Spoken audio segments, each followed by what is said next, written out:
اللہ کے محبوب علیہ الصلوۃ والسلام نے ایک بڑی خوبصورت بات ارشاد فرمائی، ذرا سنیے اور اس کا لطف لیجئے، اور حضور کے دیے گئے اس وعدے پہ دل کے قرار کا سامان کیجئے۔ اللہ کے محبوب علیہ السلام نے ارشاد فرمایا کہ من یکفل لی اللہ یسأل الناس شیئا، جو شخص مجھے اس بات کی ضمانت دے کہ وہ اللہ کے علاوہ کبھی بھی کسی سے کوئی سوال نہیں کرے گا، جب بھی کوئی مشکل ہوئی، جب بھی تکلیف ہوئی تو وہ سوال مالک کی دہلیز پہ کرے گا، وہ مصلی بچھائے گا اور رب سے کہے گا میرا مسئلہ یہ ہے۔ جو شخص مجھے یہ ضمانت دے کہ وہ اللہ کی دہلیز پہ اپنے سوال رکھے گا، اللہ کے علاوہ کسی سے نہیں کہے گا، اللہ کے محبوب فرماتے ہیں اتکفل لہ بالجنہ، میں اس کو جنت کی ضمانت دیتا ہوں۔ اور یہ روایت حضرت ثوبان رضی اللہ تعالی عنہ سے مروی ہے۔ حضرت ثوبان نے جب حضور سے یہ فرمان سنا تو انہوں نے کہا حضور میں ضمانت دیتا ہوں، میں زندگی بھر اللہ کے علاوہ کسی سے سوال نہیں کروں گا۔ اور صحابہ نے پھر اس پہ عمل کر کے دکھایا۔ صحابی کا کوڑا گرتا ہے اور وہ بھی گھوڑے سے نیچے اتر کے خود اٹھاتا ہے، کہا جاتا ہے جناب آپ نے کہہ دیا ہوتا ہم اٹھا کے دے دیتے، کہا ہاں نہیں، ہم نے حضور سے عہد کیا تھا کہ اللہ کے علاوہ کسی سے سوال نہیں کریں گے۔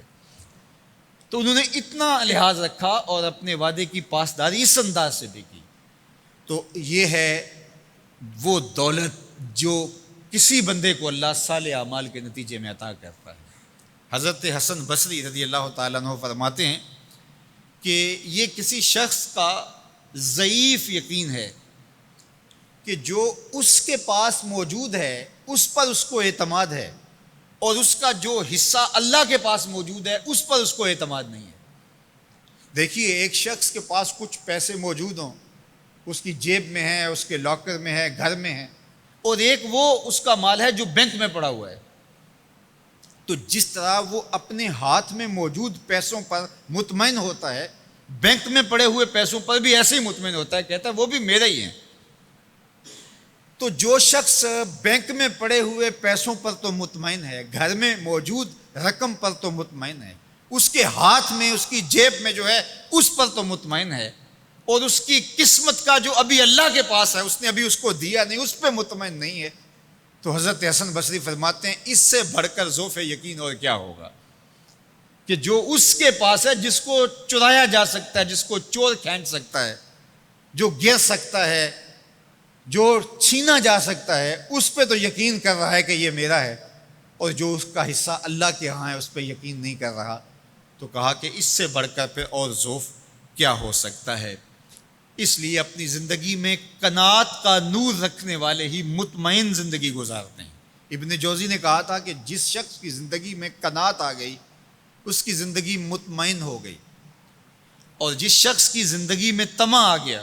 اس کی زندگی گھٹن کا شکار ہوگی، اذیت کا شکار ہو گئی۔ حضرت سہل بن سعد الساعدی رضی اللہ تعالی عنہ سے یہ روایت مروی ہے کہ ایک شخص حضور کی خدمت میں آیا اور اس نے حضور سے ایک عجیب سوال کیا۔ اس نے کہا حضور مجھے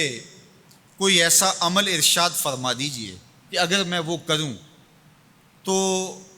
مجھ سے اللہ بھی پیار کرے اور اللہ کی مخلوق بھی مجھ سے پیار کرے، ایک عمل ایسا بتا دیجئے